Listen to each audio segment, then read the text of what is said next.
Most people hope their children have an easy life, and I think I hope mine have to struggle. And the reason I say that is because in those hard times, from my personal experience anyway, that is when that's when you learn who you really are. You learn how to overcome obstacles, and you learn what truly what you truly believe is important and what you value and how to improve. And without that struggle, everything I just said is kind of impossible. If you live an easy life, or if you live without obstacles, or you live without difficulties, or if you don't ever feel lost or sad, distressed, insecure, then you never really unlock the ability to achieve your full potential. Or, forget that, even just half of your potential. So that's what I mean when I say I hope that my children have difficult lives. And of course, I want them to thrive. I want them to do everything I've just said. I want them to overcome any problems they're facing. I want them to overcome emotional distress. I want them to view themselves with respect and have ambitious hopes for the future. But I do want them to well, let me just talk about myself a little bit. So I would say a few years ago, maybe 3 years ago, 4 years ago, I was definitely, I know I'm young, and I know that I haven't experienced as much as other people, but in my lifetime, I think that was the worst I've ever felt. And it stemmed from a number of things. It stemmed from feeling lost in my trajectory of life. I wasn't really where I wanted to be. I didn't want to continue down the route that I was going down. Both socially and uh, career and achievement wise. Um, I was very insecure about my body, about my looks, and uh, I had really bad social anxiety to the point that I actively avoided going out and like and doing things I wanted to do. I mean, my friends would invite me out and would go, "Hey, do you want to go to the pub? Do you want to go play tennis? Do you want to do these things?" And I may have wanted to go, but I was just so, um, I was so in my own head, and I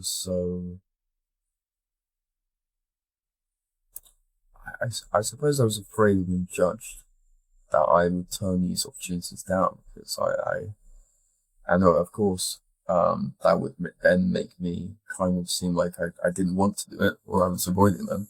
Because obviously I did admit the real reasons the why I was turning down uh, these opportunities. So I definitely understand that. I mean, that was my rock bottom, and I'm sure I'm privileged to say that in some ways. I mean, I'm sure lots of people would say, that sounds like you've had a very privileged life and you haven't truly struggled. And I suppose what my answer to that would be is struggle is relative. Everyone has struggles. There's no point really comparing or competing for who has struggled most because there's someone out there who's always struggled more than you or is struggling more than you. It's more just about what is your internal struggle and what And I guess, I guess in fact of that is with my children. There's no way that you are just naturally. In fact, I don't even hope that my children have an easy life because I know it's impossible. Everyone has struggles, no matter where you are. Maybe you're born rich and maybe you're born into a very privileged position, but um, yeah, and you're not struggling. You're not worrying about where the next meal is going to be. You're not worrying about financial uh, obligations, but you are potentially going to feel a bit of an imposter syndrome, and you're going to feel like maybe your parents have impossibly high standards as to what they want you to succeed in your lifetime, and that stress gets to you, and or maybe it's the opposite. Maybe your parents baby you, and therefore you're never really given the opportunity to try and make it on your own, and you're conditioned into not even wanting to try it because you have everything handed to you on a silver platter. So everyone has struggles, and I don't want to diminish that. But yeah, for me, my struggles have been personally more regarding a loss in direction in my life and a bit um, and body insecurities and things of that nature. But the reason that I decided to sit down and actually make this video is because I just want to say that I'm actually feeling really good now. I'm feeling like I've got a clear direction in my life. I know that there's a career that is feasible for me to get into. It requires a lot of hard work to make it, but it's definitely feasible. There's a great woman that I'm talking to, and she's great. And I definitely think she's the one for me. Um, I'm feeling a lot better about my appearance and my body, and I'm going to the gym, and I'm following a program that aligns exactly with what my goals are. I think that's a common issue with a lot of not only the gym but a lot of things when you get into something because you initially have this goal and then you get distracted by other metrics that people value, whether that be money or maybe you get into the gym because you want to build like a killer physique, and then you get hijacked by your ego wanting to lift really heavy weights. Nothing wrong with that, but that wasn't your initial goal, so you kind of get derailed. But even now, and I think this is true for not that I'm successful. I'm on the path for success. I'm on the path to achieve the life that I want. But I think everyone, including myself, still feels insecure about a variety of different things. There isn't a clock. It's not like one day you make it and then all of it goes away. I mean, I think that's a common misconception with success and with achieving your goals. Once you get to 100,000 subscribers, or once you've achieved the body that you've always wanted, or once that you get the title or the job role that you wanted, or once your business is successful, you're not suddenly just like a different person who is happy. It's a gradual process through your actions and your achievements that change takes place. So, the day before something amazing happens, you are most likely going to be pretty much the same person the day after. Even the month or even the year before, there's not that much change that can take place in a year, realistically. I mean, that is materially, like you can achieve a lot in a year, but in terms of your personality and I don't think there's that much. But yeah, so I'm just trying to be more reflective. So I find that often I end up talking about abstract things and concepts, and and things like that, which I think is interesting, and I do want to share with you, but I want to actually just sort of think about myself and reflect a bit more. So,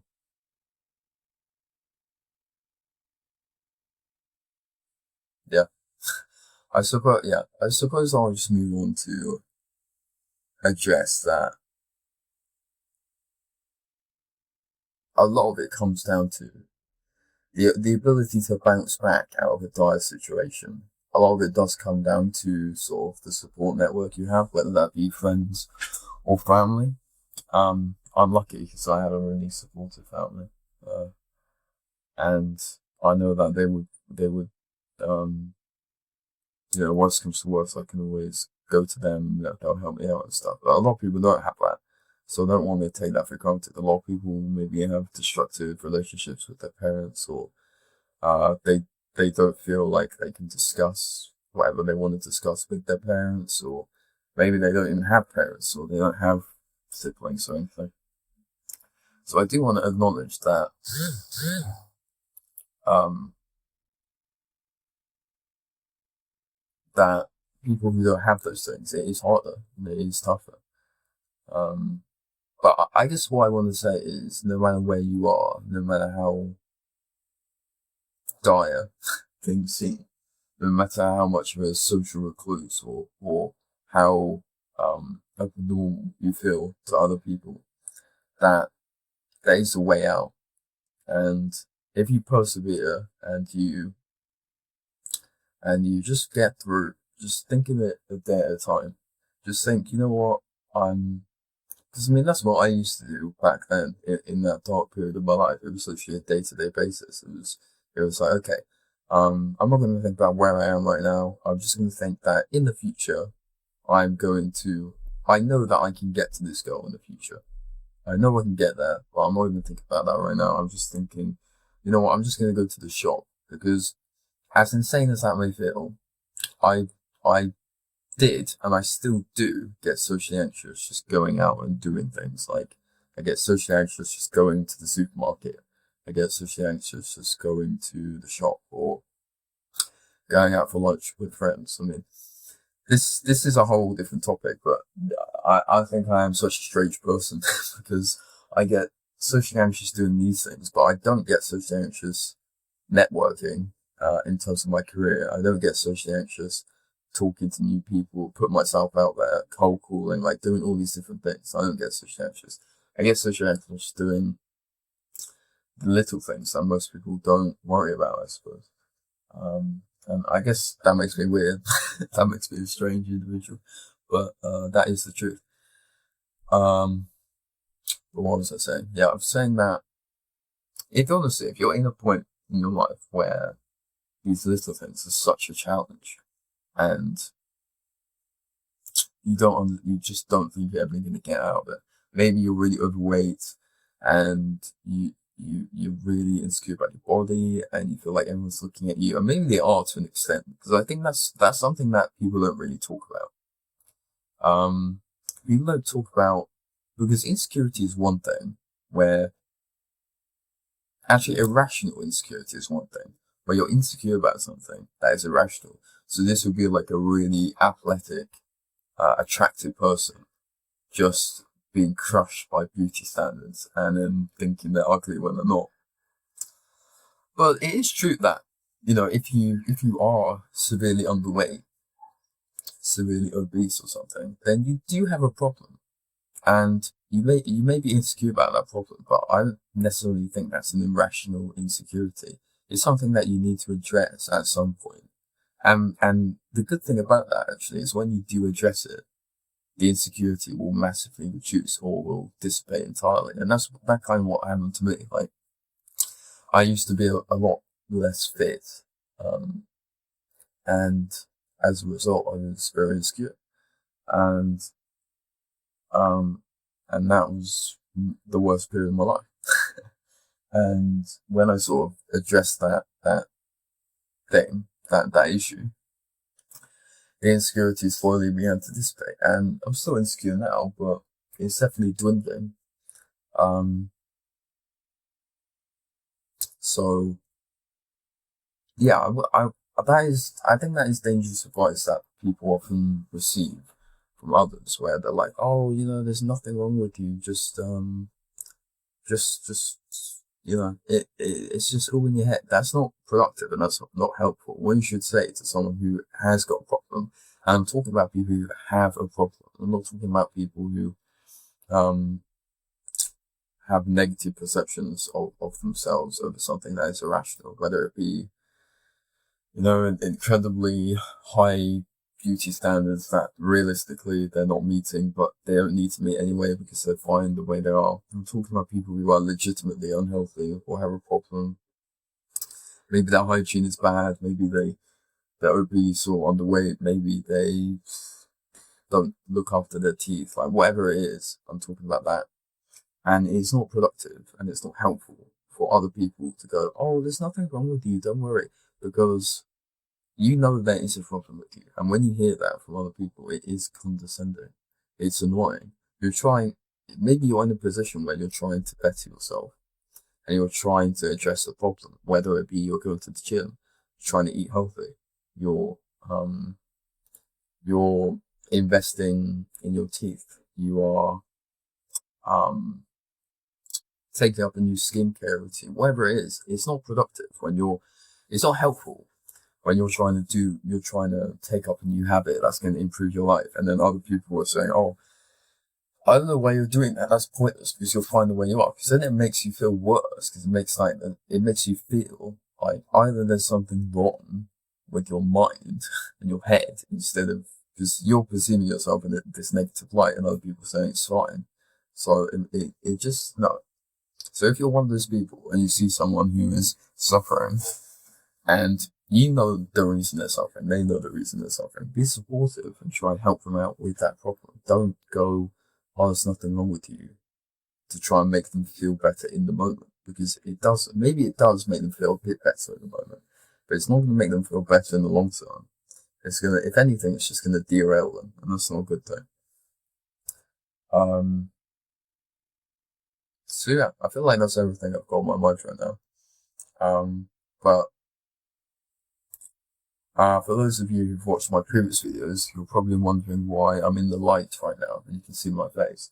And the reason is, well, number one, because I just ended up recording this video later than I usually do, so there's actually light outside. And also because I think in hindsight this might be a bit better, just for because I was filming the videos in the dark, and I do sort of still believe that is quite a good choice to film the videos, because then when I look back at these videos in the future, I won't know exactly what my age is, and it kind of all washes into one. But I think this is important just so that people can see my face and they can see my expressions and they can see how I'm feeling on my face. I think it just adds another dimension to what I'm saying. So, yeah, if anyone's watching, I also, before I finish, I have gained 2 subscribers.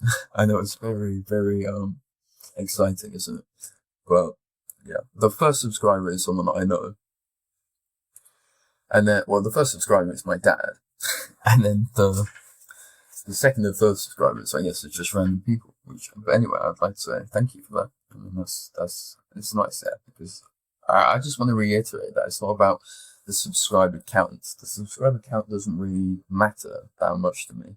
It's more just about, I really want to use these videos to build a community where we can openly talk about these things, because I think that's something that many people don't have, or many people are not comfortable doing within their own social circle or their family.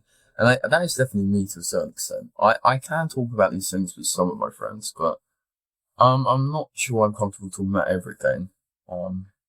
And so, with my family as well, I know I could tell my parents or my sister anything, but some things I just prefer to talk out by myself in front of the camera. So, but yeah, I appreciate the subscribers, and yeah, I appreciate the comments even more because that's kind of, I can see what you're thinking, and we can engage in what we're talking about, and get your ideas and reflections.